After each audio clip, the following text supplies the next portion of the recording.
Welcome to Libyth. The Kogo Shūi presents a real challenge if you come to it looking for characters in the way we usually mean the word. People with interior lives, with doubts, with arcs of growth or decline that we can follow and feel something about. This is not that kind of text, and pretending otherwise would do it a disservice. But it would be just as much a mistake to conclude that the figures populating the Kogo Shūi are empty, or that there's nothing to say about them. What's actually happening is that each figure in this text operates on two levels simultaneously. A surface level where they appear as a divine being or a historical person performing some action within the mythological narrative, and a much more consequential level underneath, where they function as a stand-in for an institution, a faction, a political claim. Reading the Kogo Shūi well means learning to hold both of these levels in mind at once, because the moment you collapse one figure into a single dimension, you lose exactly the thing that makes this text interesting. Start with Amenofutodama no Mikoto, the clan's divine ancestor, because he is in many ways the entire foundation on which everything else in the text is built. On the surface, he is one deity among the many populating the early mythological landscape, performing the kinds of actions divine ancestors typically perform in this tradition, participating in sacred events, establishing precedents that his descendants will later inherit and carry forward. But functionally, within the logic of the Kogo Shūi, Amenofutodama no Mikoto is not really a character at all in the dramatic sense. He is a legitimacy device, the anchor point that lets the entire Imb clan claim cosmic rather than merely political standing. Every grievance the text eventually raises about the clan's mistreatment depends, structurally, on the prior establishment of this figure's stature. Because if Amenofutodama no Mikoto is just a minor deity with no particular claim to dignity, then his descendants' complaints about lost status carry no weight. If he is established as a figure of real consequence in the divine order, every subsequent complaint about how his descendants have been treated inherits some of that weight. This is why the text spends real care establishing his deeds and his lineage before moving anywhere near the actual grievances. He is not a character the narrative develops. He is a foundation the argument is built on, and the two functions require completely different kinds of narrative attention. A character gets explored. A foundation gets reinforced. His grandson, sometimes rendered Amamito no Mikoto, performs a related but distinct function. Where Amenofutodama no Mikoto establishes the divine origin of the clan's authority, the grandson represents the crucial mechanism by which that divine authority gets transmitted forward into the human historical record, into the lineage that eventually produces Hironari himself. This matters because one of the quiet anxieties running underneath the entire Kogo Shūi is the question of continuity, whether something established in the divine past can still be said to apply with full force in the political present. By tracing an unbroken line from the founding deity through named descendants down to the historical clan submitting the petition, the text is doing the genealogical work necessary to insist that the dignity established at the very beginning has not lapsed, has not weakened with distance from its divine source, but remains fully and currently active. The grandson is the joint in that chain, and joints matter enormously in genealogical arguments, because a weak or contested joint is exactly where a rival house would attack if it wanted to undermine the whole claim. Then there is Takamimusubi no Kami, who deserves attention completely disproportionate to how much actual narrative space he occupies in the text, because what he represents is the single boldest move the Kogo Shūi makes. In most other tellings of this mythological material, Including the Nihongi, Amaterasu stands essentially alone as the source of the divine commands that set the major events of the heavenly and earthly realms in motion. The Kogo Shūi elevates Takamimusubi no Kami to stand alongside her in that founding moment, sharing in the authority to command rather than simply receiving or executing it. On the surface, this looks like a minor variant detail, the kind of thing you might find in any text drawing on oral tradition rather than a single fixed written source. Functionally, it is the most consequential character choice in the entire work, because Takamimusubi no Kami is the deity through whom the Inb clan traced its own divine descent. Every increment of stature this god gains in the Kogo Shūi's retelling is an increment of stature the Inb clan gains by inherited association. This is a character whose entire purpose, within this text, is to embody a thesis. The thesis that the Inb clan's ancestral dignity has been wrongly diminished relative to its true, original standing, and to embody it not through speech or action, but simply through the prominence of his billing in a single, carefully chosen scene. Amaterasu herself occupies a fascinating and slightly uncomfortable position in this retelling, precisely because of what's been done around her rather than to her directly. She is not diminished in any crude sense. She remains the sun goddess, the imperial ancestress, present in all the moments tradition assigns to her. But she has been quietly decentered, made to share a stage she occupied alone in other versions of the same story. This is worth dwelling on, because it shows real rhetorical discipline on Hironari's part. A lesser piece of propaganda might have been tempted to diminish the rival's symbol directly, to make Amaterasu smaller in order to make Takamimusubi no Kami look bigger by contrast. The Kogo Shūi does not do this. It leaves Amaterasu's dignity fully intact and simply adds another figure beside her. This is the difference between an attack and an expansion is far harder to object to, because nothing has technically been taken away from anyone. Amaterasu's character, in other words, is being used here not as a target, but as a measuring stick. Her continued, undiminished presence is precisely what makes Takamimusubi no Kami's new proximity to her so meaningful. You can only understand what's been gained for one figure by carefully noting what has not been lost by the other.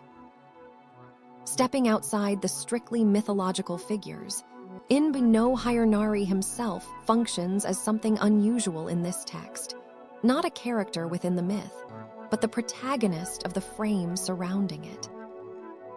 He is the one human consciousness we get any real access to, the I implicitly behind every choice of emphasis, every grievance, every careful piece of deferential phrasing.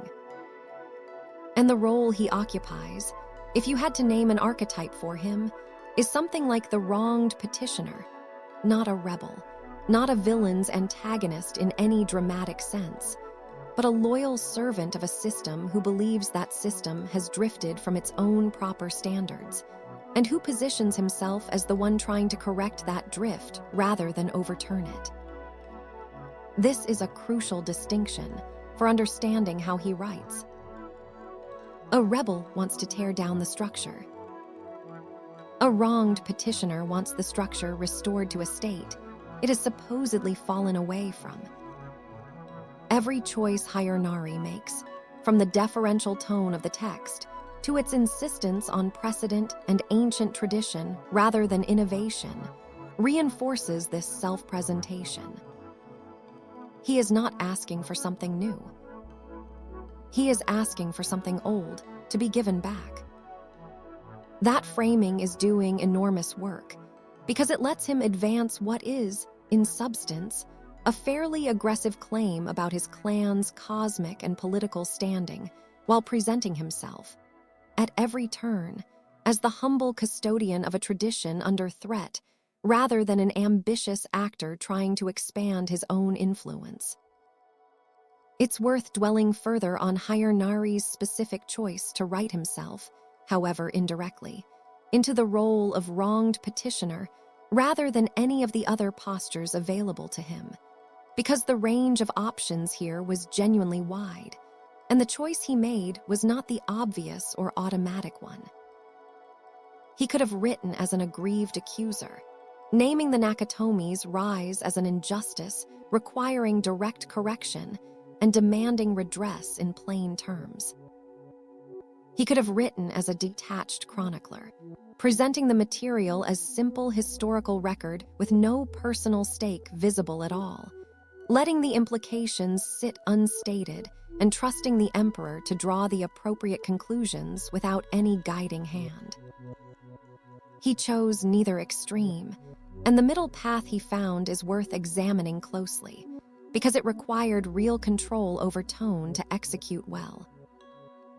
The wronged petitioner persona lets him express genuine grievance. The 11 things genuinely were, in his account, neglected, and that neglect genuinely did harm his clan's standing, while keeping that grievance contained within a voice that never abandons deference to the throne itself. He is wronged by drift, by inattention, by the slow erosion of precedent, never by any deliberate act of the emperor, or even, quite explicitly, of the Nakatomi clan as individuals. This lets him be persuasive about harm without ever needing to name a villain. And that absence of a named villain is precisely what keeps the document inside the bounds of acceptable court speech, rather than tipping over into something that could be read as insubordination. It's also worth noting how Hironari handles his own credibility as narrator, because this is a place where the text does something quietly sophisticated with the question of authorial trustworthiness. He does not claim infallible memory or perfect transmission. He frames his account explicitly as gleanings, fragments gathered up, things recovered rather than things invented or even fully systematized. This self-presentation as a careful gatherer, rather than an inventor, does real work for his credibility, because it preempts the obvious skeptical response a reader might have to a clan producing material that happens to flatter its own ancestry. A text that claimed perfect, comprehensive knowledge of the sacred past would invite suspicion precisely because of how convenient that perfect knowledge turns out to be.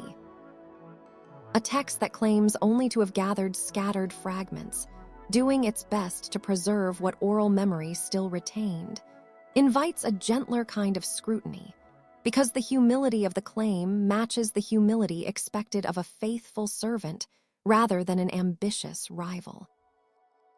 Hironari's narrative persona, in other words, is built with exactly the kind of self-deprecating framing that makes an otherwise bold claim land as modest. And that framing choice deserves to be read as a character decision in its own right, even though the character in question is the author rather than any figure within the myth itself. The Nakatomi clan, meanwhile, occupies the role of antagonist in this text without ever being written as a villain, and that restraint is itself worth noting as a deliberate authorial choice. There is no moment in the Kogo Shūi where the Nakatomi are accused of malice, of deliberate scheming, of any kind of moral fault. They are simply described as having come to dominate ritual roles the two clans once shared, as having benefited from a drift in court favor that the text frames as an unfortunate departure from proper precedent rather than as the result of any wrongdoing on the Nakatomi's part. This is rival, not villain, and the distinction matters enormously for how the text is able to function rhetorically. A villain invites a response of moral outrage, of demand for punishment, of a zero-sum framing where one side's gain can only be understood as theft from the other. Arrival invites a much gentler kind of response. Simply a request for rebalancing, a restoration of what the text presents as the natural, original equilibrium between two old houses. By refusing to villainize the Nakatomi, even while building an entire document around the consequences of their rise, Hironari keeps his argument inside the register of respectful correction rather than accusation.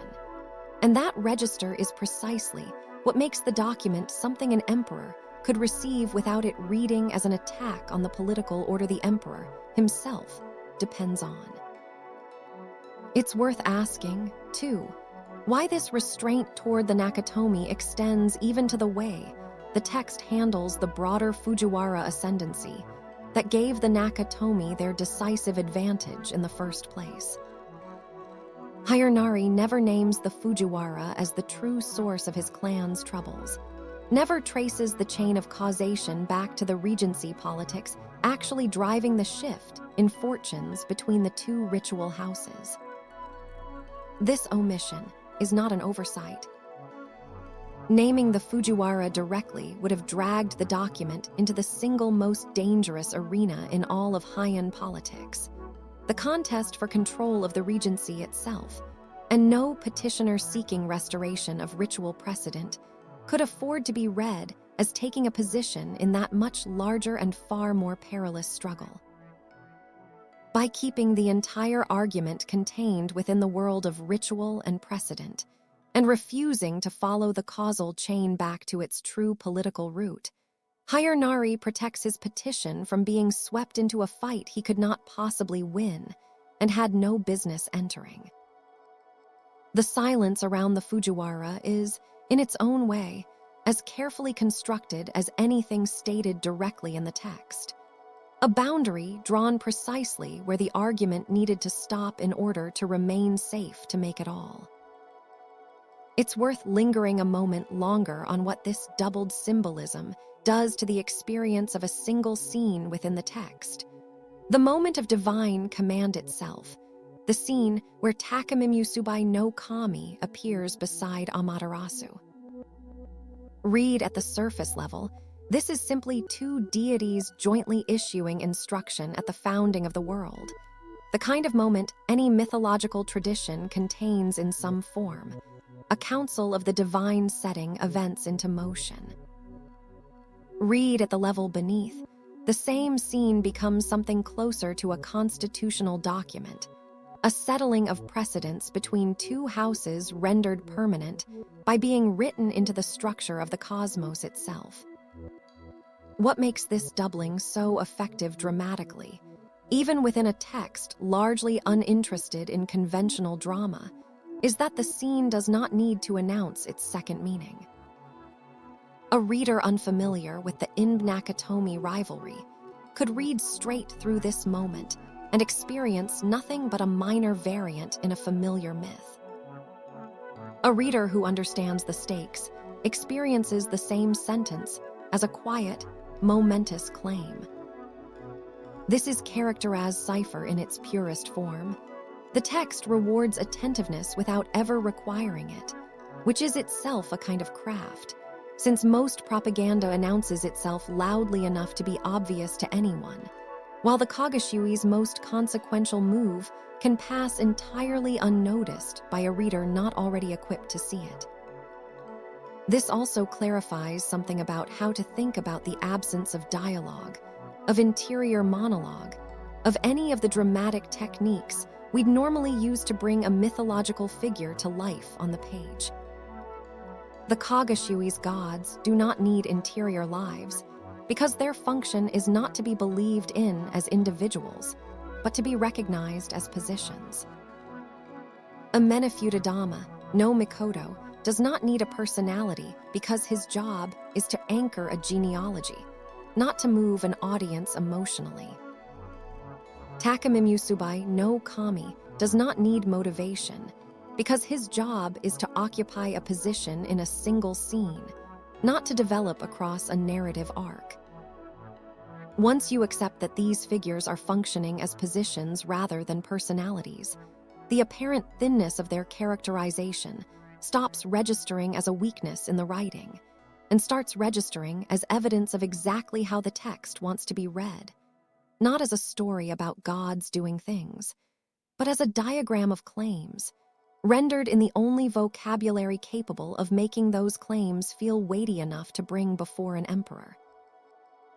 Each god stands in for a clan or a faction.